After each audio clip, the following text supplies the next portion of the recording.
Where do we look to find God? The answer is anywhere and everywhere. God is wherever you look. God is everything you behold. Omnipresence means that everything and everybody you behold is God. Does that statement stretch your credulity? Does it sound inconsistent and far-fetched? Does it mean that if you look at a sick man whose body is racked with pain and disease that you are seeing God? Well, it certainly does, and if you did not have pain and disease in your own consciousness, you could not see them in another. Turn ye and look unto me, for I am God, and beside me there is none else. The sick man is not sick because he is sick. The poor man is not poor because he is poor, but because he does not behold God as he is, because he thinks of himself as something else. Does his sickness and poverty change God? Does it affect him? Not at all. God hath made man perfect, says the Scriptures, and the man is just as perfect when dying from some dread disease as when he is born. The only thing that ails him is that he does not see him, God, as he is. The only thing that is sick is his viewpoint. He is seeing something else and believing something else, and since he demonstrates his belief on all occasions, he has the appearance of dying. In the human mind, he does not have the spiritual properties within himself which causes God to appear as he is. What are these spiritual qualities which, if he had, would save him? The total vision and understanding of God. Jesus touched on this same point when he said, "Whom the world or human mind cannot receive, because it seeth him not, neither knoweth him." You will understand how important true vision is and why Jesus said, "Judge not according to appearances," when you realize that 80% of the people in the world think with their eyes. "My children," said an old man to his boys scared by a figure in a dark entry, "you will never see anything worse than yourself." "If thine eye be single," said the Master, "thy whole body shall be full of light." And again, "Let your light so shine before men, that they may see your good works and glorify your Father who is in heaven." Until the light shines, God cannot appear. What we call demonstration is really nothing more than our ability to hold as a specific image the positive condition when a negative condition represents, until that object has been reproduced in material form.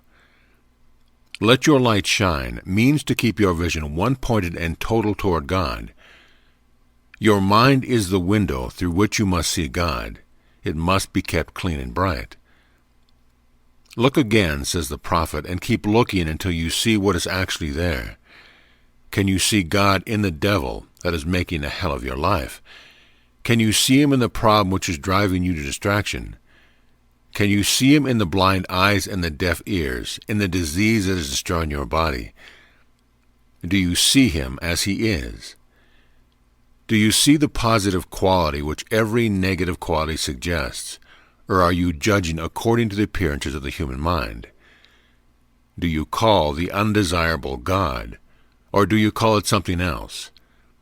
What are you trying to escape from? Is it problems and limitations, or is it low visibility? Jesus did not say that you were to make the light shine, but to let it shine. "By their works, and not their words, ye shall know them." It doesn't matter what you are seeing at the present time. From now on, you must call it God. That is Christian totalitarianism. "If I make my bed in hell, thou art there." Keep reminding yourself that everything and everybody is God. Know that at the other end of every negative condition is the positive condition or God. The creative principle is there and only waiting for the reversal of your thought to bring the good into being. As you give your mind to the positive, you overcome the negative. Call everything God and focus your attention upon the positive, which every negative suggests, until you believe that it is God. You must do this in spite of all appearances to the contrary. The promise is that he will keep him in perfect peace whose mind is stayed upon thee, upon the positive. So be positive. Think positively. Speak positively. Act positively. "Look again, and thine eye shall behold the King in all his beauty." The eyes of the Christ were clear first of all to truth. He did not permit their sight to be clouded by the slightest dwelling upon evil. If thine eye be single, if you see only God, the whole body shall be full of light. But if thine eye be evil, double, how great is the darkness? The single eye is the total eye. It is the eye that sees only the good and the positive in everything and magnifies that good by admitting no other evidence. Every evil to which we do not succumb is a benefactor. Jesus said, "No man, having put his hand to the plow, and looking back, is fit for the kingdom of God. He that is not with me is against me."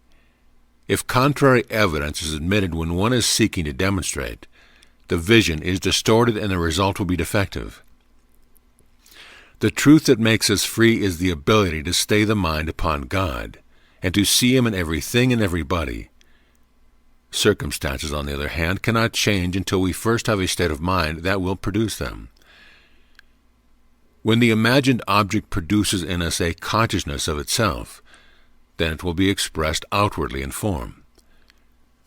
Knowing that the highest price man ever pays for anything is to have it given it to him, St. Paul said, "Work out your own salvation. It is wise and timely advice, for it is an invariable law of the universe that man can have in retaining only those things which are like or related to his own consciousness." When you are told to work out your own salvation, it is as if you were told to eat your own food and drink your own water and breathe your own air. Just as no one else can think for you, breathe for you, or eat for you, so no one else can save you or solve your personal problems. Each man must contact God and employ the higher faculties of the mind by and for himself. Emerson says, "Over all things that are agreeable to his nature and genius, the man has the highest right. Everywhere he may take what belongs to his spiritual estate, nor can he take anything else through all doors were open, nor can all the forces of men hinder him from taking so much." Instead of seeking salvation in the jungle of metaphysical diagnosis and the babblings of unillumined teachers who tell you that you can have the good things of life remaining as you are, it would be better to develop the state of mind which can give them to you. It would be better to deserve them. If you deserve the things you seek, you will get them. If you do not deserve them, all the teachers, priests, philosophers, and metaphysicians in the world cannot give them to you. What you deserve by right of consciousness, you will have. Conversely, what you do not deserve, even God Himself cannot give you.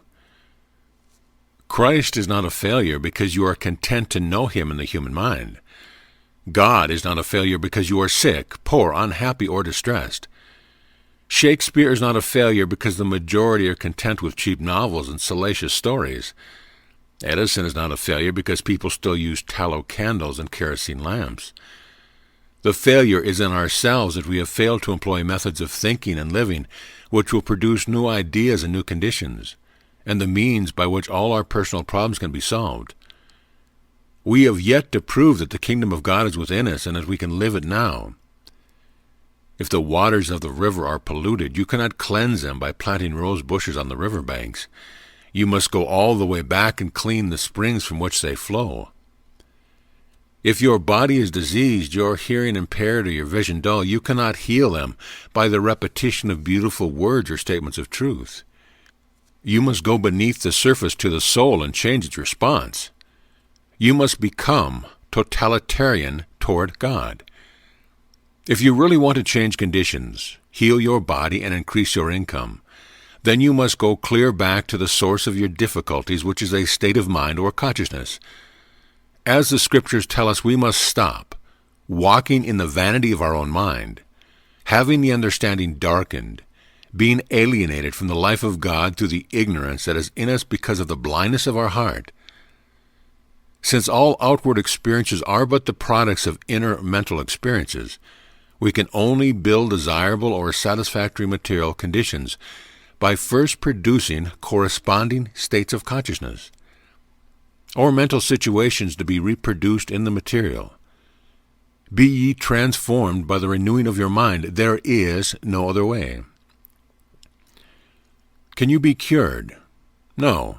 You can only awake to the eternal and unchanging health which you already have. Can you be supplied with the good things of life which now seem to be lacking in your experience? No. You can only awake to all things which you already have. The only difference between life more abundant and life less abundant is a wrong perspective or a negative state of mind. Both the positive and negative are determined by the individual himself, by the subjective trend of his thought. Our eyes are holden that we cannot see things that stare us in the face until the hour arrives when the mind is ripened. Then we behold them, and the time when we saw them is like a dream. What does it mean to work out your own salvation? It means to stop building disease and limitation, to give up all the enervating habits of living and thinking which are the cause of these things, and to remove all the handicaps to perfection and plenty which God is so constantly pouring forth into our lives. Yes, it means more. It means to transform all negative states of mind into positive ones, as when St. Paul said to overcome evil with good.